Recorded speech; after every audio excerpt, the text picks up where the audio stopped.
3 வருடங்களில் எந்த திட்டங்களும் கொண்டு வராத விடியா திமுக அரசு மின்கட்டணம், சொத்து வரி, பால் விலை உள்ளிட்டவற்றை உயர்த்தியதுதான் விடியா திமுக அரசு கொடுத்த போனஸ் என முன்னாள் அமைச்சர் SP வேலுமணி விமர்சித்துள்ளார். கோவை மாவட்டம் கிணத்துக்கடவு மற்றும் தொண்டாமுத்தூர் சட்டமன்ற தொகுதிக்கு உட்பட்ட சுகுணாபுரம், மைல்கல், சுண்டக்காமுத்தூர், செல்வபுரம், சுந்தரபுரம் உள்ளிட்ட பகுதிகளில் தெருமுனை பிரச்சார கூட்டம் நடைபெற்றது.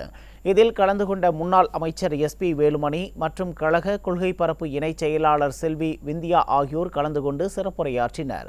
அப்போது பேசிய முன்னாள் அமைச்சர் SP வேலுமணி, தேர்தல் வாக்குறுதியில் அனைவருக்கும் 1000 ரூபாய் கொடுப்பதாக கூறி விடியா திமுக அரசு ஏமாற்றிவிட்டது எனவும், விலைவாசி உயர்வு மற்றும் எந்த தொழிலும் செய்ய முடியாத நிலையில் மக்கள் சிரமமடைந்து வருவதாகவும் குற்றம் சாட்டினார்.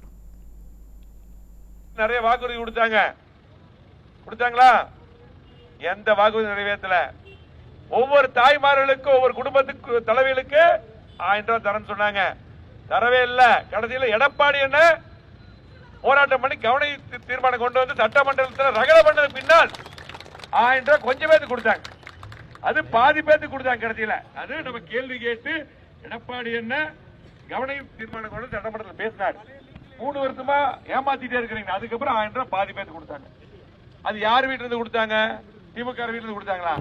உங்க வரி பணம், மின்சார கட்டணம் கட்டுறீங்கல்ல, சொத்து வரி கட்டுறீங்களா, உங்க பணத்தை உங்களுக்கு கொடுக்கறதுக்கு எல்லாத்துக்கும் கொடுக்கல. ஆனா தேர்தல் நேரத்தில் என்ன சொன்னாங்க? ஒவ்வொரு குடும்பத்துக்கு தரனாங்கல்ல, ஒவ்வொரு குடும்ப தலைவர் தரன்னு சொன்னாங்களா இல்லையா? கொடுக்கல. இப்படித்தான் ஏமாத்துறாங்க. எதுவுமே செய்யல. விலைவாசி உயர்வு, எந்த தொழிலும் செய்ய முடியல. இன்னைக்கு அவ்வளவு பிரச்சனைகள் மக்களுக்கு. அது மட்டுமல்ல, நம்ம எப்படி 50 கிலோமீட்டர்கள் இருந்து கூட்டு குடிநீர் திட்டம் கொண்டு கொடுத்துருக்கோம். இன்னைக்கு பார்த்து சிறுவாணி அணை கேரளா தண்ணி குறைச்சிட்டாங்க. இத போய் கேட்க சட்டமன்றத்தில் பேசுற பார்த்திருப்பீங்க.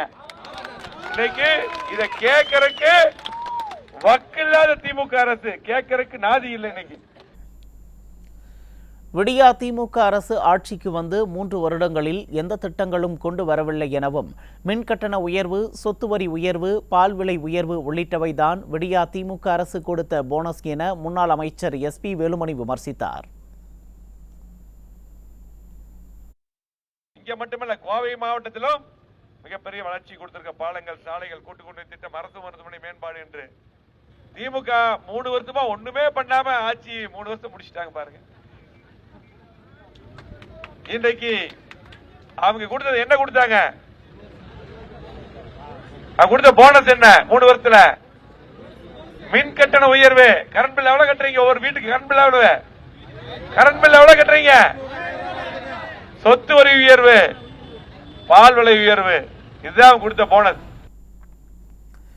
நாடாளுமன்ற தேர்தலில் அதிமுகவிற்கு வாக்களிக்க வேண்டும் எனவும், மீண்டும் கோவை மாவட்டத்திற்கு அனைத்து திட்டங்களும் கொண்டு வரப்படும் என தெரிவித்தார்.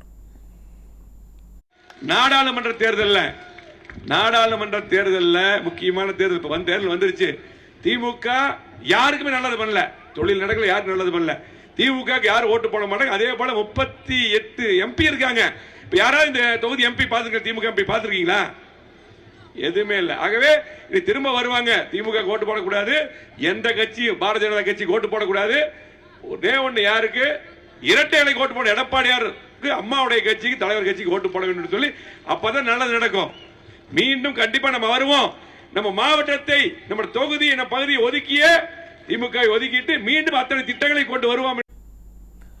கோவை மாவட்டத்தில் தெருமுனை பிரச்சாரத்தில் பேசிய கழக கொள்கை பரப்பு இணைச் செயலாளர் விந்தியா, மக்களை ஏமாற்றி ஓட்டு வாங்கிய திமுக கலெக்ஷன், கமிஷன், கரப்ஷன் தான் வாழ்க்கை என்று வாழ்பவர்கள் திருட்டு திமுகவினர் என குற்றம் சாட்டினார்.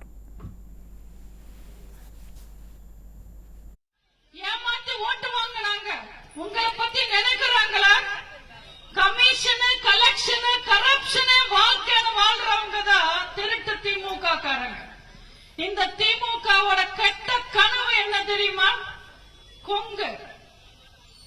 கொங்கன்னாலே திமுகக்கு எப்பவுமே சங்கு. கொங்க மக்களை பாத்தீங்கன்னா கட்சியை பார்த்து ஓட்டு போட மாட்டாங்க, நியாயத்தை பார்த்து ஓட்டு போடுவாங்க. அப்படி நியாயமான கட்சி அதிமுக நினைச்சு ஒவ்வொரு முறையும் ரெட்டாலைக்கு ஓட்டு போடுவாங்க. அதிமுகக்கும் கொங்குக்கும் இருக்கிற உறவு அவ்வளவு ஆழமானது.